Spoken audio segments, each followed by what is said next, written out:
ആദ്യത്തെ 5 തന്നെ വരണം എന്നുള്ളൊരു കുറച്ച് ആഗ്രഹം ഉണ്ടായിരുന്നു. എൻ്റെ രണ്ടാമത്തെ ചാൻസാണ് ഞാൻ എഴുതിയത്. പ്രിപ്പയർ ചെയ്ത് നല്ലോണം ഇരുന്ന് പഠിച്ചത് ഈ ഒരു HSST ആണ്.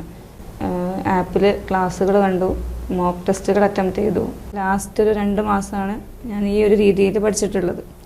അതിൽ തന്നെ എനിക്ക് ഈ കോച്ചിങ് ഒരുപാട് ഹെൽപ്പ് ചെയ്തിട്ടുണ്ട്. നമ്മളൊരു MCQൻ്റെ ബുക്ക് ഉണ്ട് യൂണിവേഴ്സിറ്റിൻ്റെ, അപ്പോൾ അത് വാങ്ങിയിരുന്നു. അപ്പോൾ ഓരോ സബ്ജക്റ്റ് പഠിച്ചു കഴിഞ്ഞാലും അതിൻ്റെ മോക്ക് ടെസ്റ്റുകൾ ഒരുപാട് ചെയ്തിട്ടുണ്ട്. പൊതുവെ നമുക്ക് എക്സാമുകളിൽ കയറിയ ടെൻഷനാവും, പക്ഷെ ഓരോ ക്വസ്റ്റ്യൻ കാണുമ്പോഴും നമ്മൾ എവിടേക്കോ പഠിച്ച ഭാഗങ്ങളായതുകൊണ്ട് അവർ കൺഫ്യൂഷൻ ഇല്ലാതെ എഴുതാൻ കഴിഞ്ഞു. ഈ സമയത്ത് ഞാൻ എൻ്റെ ഫാമിലി അതുപോലെ എന്നെ സപ്പോർട്ട് ചെയ്ത എല്ലാവരോടും അതുപോലെ ദൈവത്തിനോടും നന്ദി പറയുന്നു. നമുക്ക് മനസ്സിലൊരു ലക്ഷ്യം ഉണ്ടെങ്കിൽ ഒരു ഉറച്ച തീരുമാനത്തോടെ പഠിക്കാൻ തുടങ്ങുക.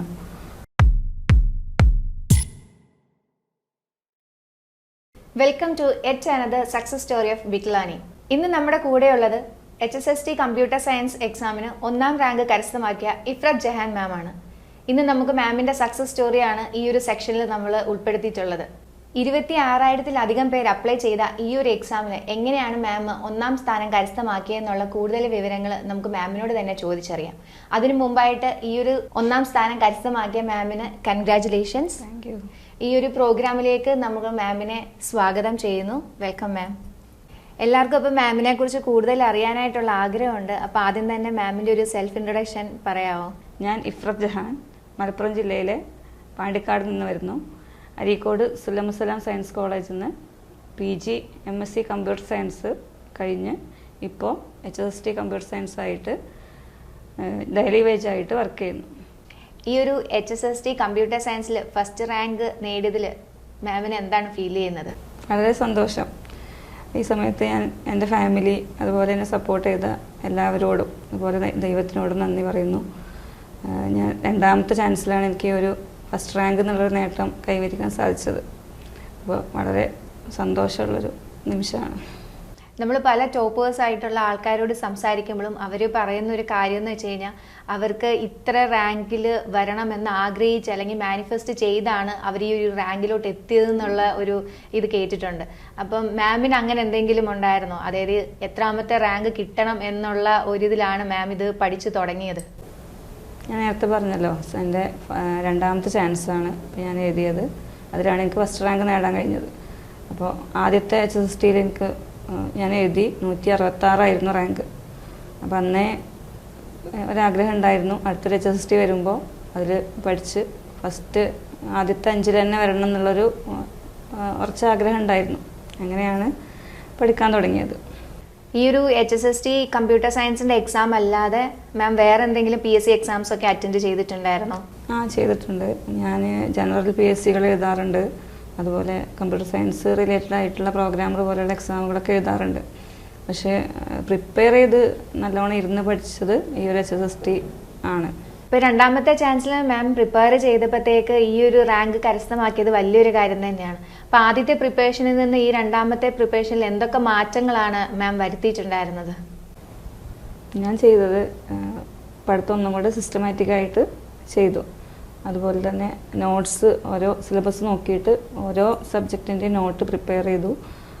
അതോടൊപ്പം തന്നെ ആപ്പിൽ ക്ലാസ്സുകൾ കണ്ടു, മോക്ക് ടെസ്റ്റുകൾ അറ്റംപ്റ്റ് ചെയ്തു. അങ്ങനെയൊക്കെയാണ് അത് സിസ്റ്റമാറ്റിക്കായിട്ട് എല്ലാ ദിവസവും ചെയ്തു. മിസ് ഒരു സിസ്റ്റമാറ്റിക് സ്റ്റഡിയിലൂടെയാണ് ഈ ഒരു റാങ്ക് കരസ്ഥമാക്കിയെന്ന് പറഞ്ഞു. അപ്പോൾ മിസ്സിന് എങ്ങനെയാണ് ആ ഒരു സിസ്റ്റമാറ്റിക് സ്റ്റഡി അല്ലെങ്കിൽ കോച്ചിങ്ങിൽ ജോയിൻ ചെയ്തതുകൊണ്ട് മിസ്സിന് എന്താണ് ബെനിഫിറ്റ് ഉണ്ടായത്? നമ്മൾ സ്വയം പഠിച്ചാൽ നമുക്ക് നേടാൻ കഴിയും. പക്ഷേ നമുക്കൊരു സപ്പോർട്ട് ഉണ്ടെങ്കിൽ അത് കുറച്ചും കൂടി എളുപ്പത്തിൽ നമുക്ക് നേടാൻ പറ്റും എന്നാണ് എൻ്റെ ഒരു അഭിപ്രായം. എനിക്കൊരു സിസ്റ്റമാറ്റിക് പഠിത്തം എന്ന് പറഞ്ഞാൽ ഞാൻ ലാസ്റ്റ് ഒരു 2 മാസമാണ് ഞാൻ ഈ ഒരു രീതിയിൽ പഠിച്ചിട്ടുള്ളത്. അതിൽ തന്നെ എനിക്ക് ഈ കോച്ചിങ് ഒരുപാട് ഹെൽപ്പ് ചെയ്തിട്ടുണ്ട്. അതായത് നമ്മളൊരു സിലബസ് പഠിക്കുമ്പോൾ HSST സിലബസ് എന്നൊക്കെ പറഞ്ഞാൽ ഒരുപാട് കണ്ടൻ്റ് ഉണ്ട്.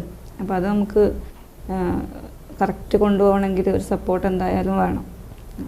അപ്പോൾ ആ ഒരു രീതിയിൽ എനിക്ക് ഓരോ സബ്ജക്റ്റിൻ്റെയും മോക്ക് ടെസ്റ്റുകളും പിന്നെ ക്ലാസ്സുകളും ഒരുപാട് ഹെൽപ്പ് ചെയ്തിട്ടുണ്ട്. നമ്മൾ കൂടുതലായിട്ട് ഇങ്ങനെ കണ്ടന്റ് പഠിക്കുന്നതിനെക്കാട്ടിലും മോക്ക് ടെസ്റ്റ് മിസ്സിന് ഏത് തരത്തിലാണ് കൂടുതലായിട്ട് ഹെൽപ്ഫുൾ ആയത്? മോക്ക് ടെസ്റ്റുകൾ ഒരുപാട് ചെയ്തിട്ടുണ്ട്. പിന്നെ ആപ്പ് യൂസ് ചെയ്യുമ്പോൾ അതിലുള്ള മോക്ക് ടെസ്റ്റുകൾ ചെയ്തിട്ടുണ്ട്. അതുപോലെ നമ്മളൊരു MCQൻ്റെ ബുക്ക് ഉണ്ടായിരുന്നു ടെസ്റ്റിൻ്റെ, അപ്പോൾ അത് വാങ്ങിയിരുന്നു. അപ്പോൾ ഓരോ സബ്ജക്റ്റ് പഠിച്ചു കഴിഞ്ഞാലും അതിൻ്റെ മോക്ക് ടെസ്റ്റുകൾ ഒരുപാട് ചെയ്തിട്ടുണ്ട്. അത് എക്സാമിന് ഒരുപാട് സഹായിച്ചിട്ടുമുണ്ട്. നമുക്ക് സ്പീഡിൽ ചെയ്യാൻ കഴിയും. അതുപോലെ പിന്നെ കോൺഫിഡൻ്റ് ആയിട്ട് ആൻസർ ചെയ്യാൻ കഴിയും. കാരണം നെഗറ്റീവ് മാർക്കുള്ളതാണ്. അപ്പോൾ നമുക്ക് ഓരോ ക്വസ്റ്റ്യനും നമ്മൾ കണ്ട് പരിചയമുള്ള ക്വസ്റ്റ്യൻസ് ആണെങ്കിൽ നമുക്കത് കോൺഫിഡൻ്റ് ആയിട്ട് ആൻസർ ചെയ്യാൻ കഴിയും. അപ്പോൾ അങ്ങനെ ഒരുപാട് മോക്ക് ടെസ്റ്റുകൾ ഒരുപാട് ഹെൽപ്പ് ചെയ്തിട്ടുണ്ട്. ഇപ്പം മിസ് മോക്ക് ടെസ്റ്റും കാര്യങ്ങളൊക്കെ അറ്റൻഡ് ചെയ്തു എന്ന് പറഞ്ഞു. നമ്മൾ കുറേ നാളിങ്ങനെ പഠിച്ചുകൊണ്ടിരിക്കുന്ന സമയത്ത് നമുക്കൊരു പോയിന്റ് എത്തുമ്പോഴത്തേക്ക് അല്ലെങ്കിൽ നമ്മൾ ചെറുതായിട്ടൊന്ന് ഡീമോട്ടിവേറ്റ് ആവുന്ന ഒരു ടൈം ഉണ്ടാവും. അപ്പം മിസ് എങ്ങനെയാണ് ഈ ഒരു ഇത്രയും നാളെ ഈ ഒരു റാങ്ക് കിട്ടാൻ വേണ്ടി ഒരു മോട്ടിവേറ്റ് ആയിട്ട് ഇരുന്നത് എങ്ങനെയാണ്? ഞാൻ മോക്ക് ടെസ്റ്റ് എന്ന് പറഞ്ഞാൽ ആദ്യമൊക്കെ നമ്മൾ വെറുതെ മോക്ക് ടെസ്റ്റ് ചെയ്ത് നോക്കും. അപ്പോൾ അതിലൊക്കെ ഇപ്പോൾ ഈ ആപ്പിൽ റാങ്ക് എന്നുള്ളൊരു സംഭവമുണ്ട്. അപ്പോൾ നമ്മൾ റാങ്ക് ഫസ്റ്റൊക്കെ നമ്മൾ എഴുതുമ്പോൾ റാങ്ക് കുറേ ബാക്കിലാവും. നമ്മൾ പഠിച്ചിട്ട് എഴുതുമ്പോൾ നമ്മൾ റാങ്ക് ഒന്നും കൂടെ മുന്നിലായിട്ട് വരും. അപ്പോൾ ഒന്നും കൂടെ പഠിച്ചിട്ട് എഴുതുമ്പോൾ റാങ്ക് ഫസ്റ്റ്, സെക്കൻഡ് അങ്ങനെയൊക്കെ വരുമ്പോൾ എനിക്ക് ലാസ്റ്റായപ്പോൾ മോട്ടിവേഷൻ കൂടിയിട്ടേ ഉള്ളൂ, ഇൻട്രസ്റ്റ് കൂടിയിട്ടേ ഉള്ളൂ പഠിക്കാൻ. ഓരോ റാങ്ക് മുന്നോട്ട് വരുമ്പോഴത്തേക്ക്. പിന്നെ അതുപോലെ ഞാനിപ്പോൾ ചെയ്തുകൊണ്ടിരിക്കുന്ന ജോലി എന്ന് പറഞ്ഞാൽ ഡെയിലി വേജാണ്. HSST തന്നെയാണ്, ഡെയിലി വേജാണ്. അപ്പോൾ അതെന്തായാലും ഇനി സ്ഥിരമാക്കണം എന്നുള്ളൊരു ഉറച്ച തീരുമാനം എനിക്കുണ്ടായിരുന്നു. അതുകൊണ്ട് തന്നെ അതിന് ഒരിക്കലും ഞാൻ പിന്മാറിയിട്ടില്ല. നമ്മൾ എത്ര പഠിച്ചു എന്ന് പറഞ്ഞാലും നമ്മൾ ആ ഒരു എക്സാം ഹോളിൽ കയറുമ്പം എങ്ങനെയാണ് നമ്മൾ പ്രവർത്തിക്കുന്നത് എന്നുള്ള രീതിയിലാണ് നമുക്ക് ഈ ഒരു കാര്യങ്ങളെല്ലാം വരുന്നത്. കാരണം നെഗറ്റീവ് മാർക്ക് വരും, പിന്നെ ടൈം മാനേജ്മെന്റ്, അതാണ് നമുക്ക് എക്സാം ഹോളിൽ ഏറ്റവും കൂടുതൽ വരേണ്ടത്. അപ്പം അതെങ്ങനെയാണ് മാമിൻ്റെ ഒരു അഭിപ്രായത്തിൽ നമുക്ക് എക്സാം ഹോളിൽ എന്തൊക്കെയാണ് നമ്മൾ മെയിനായിട്ട് ശ്രദ്ധിക്കേണ്ട കാര്യങ്ങൾ? എക്സാമിൽ നമ്മൾ കോൺഫിഡൻ്റ് ആയിട്ട് ആൻസർ ചെയ്യണമെന്നുണ്ടെങ്കിൽ നമ്മൾ ഒരുപാട് തവണ റിവൈസ് ചെയ്തിട്ടുണ്ടെങ്കിൽ തന്നെ ഓരോ ക്വസ്റ്റ്യൻ കാണുമ്പോൾ നമുക്ക് അത് പെട്ടെന്ന് ചെയ്യാൻ കഴിയും.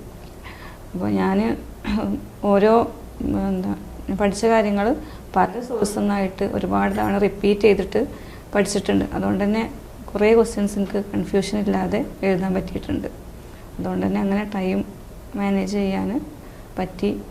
പിന്നെ ഭയങ്കര ടെൻഷനില്ലാതെ, പൊതുവെ നമുക്ക് എക്സാമുകളിൽ കയറിയ ടെൻഷനാവും. പക്ഷെ ഓരോ ക്വസ്റ്റ്യൻ കാണുമ്പോഴും നമ്മൾ എവിടേക്കോ പഠിച്ച ഭാഗങ്ങളായതുകൊണ്ട് അവർ കൺഫ്യൂഷൻ ഇല്ലാതെ എഴുതാൻ കഴിഞ്ഞു.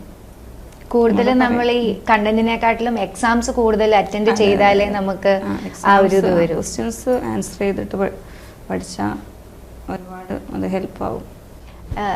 അതേപോലെ നമ്മൾക്ക് നെഗറ്റീവ് മാർക്ക് ഉണ്ടല്ലോ, അതേപോലെ നമുക്ക് ഇപ്പം ഏത് ടൈപ്പ് ക്വസ്റ്റ്യൻസ് നമ്മൾ ആദ്യമേ അറ്റൻഡ് ചെയ്യണം, അങ്ങനെ എന്തെങ്കിലും ഒരു സ്ട്രാറ്റജി ഉണ്ടായിരുന്നു? അതായത് ഈ സ്റ്റേറ്റ്മെന്റ് ക്വസ്റ്റ്യൻസ് ഒക്കെ നമ്മൾ പിന്നീട് ചെയ്യണം, അങ്ങനെ എന്തെങ്കിലും ഒരു സ്ട്രാറ്റജി മാമിന് ഉണ്ടായിരുന്നോ?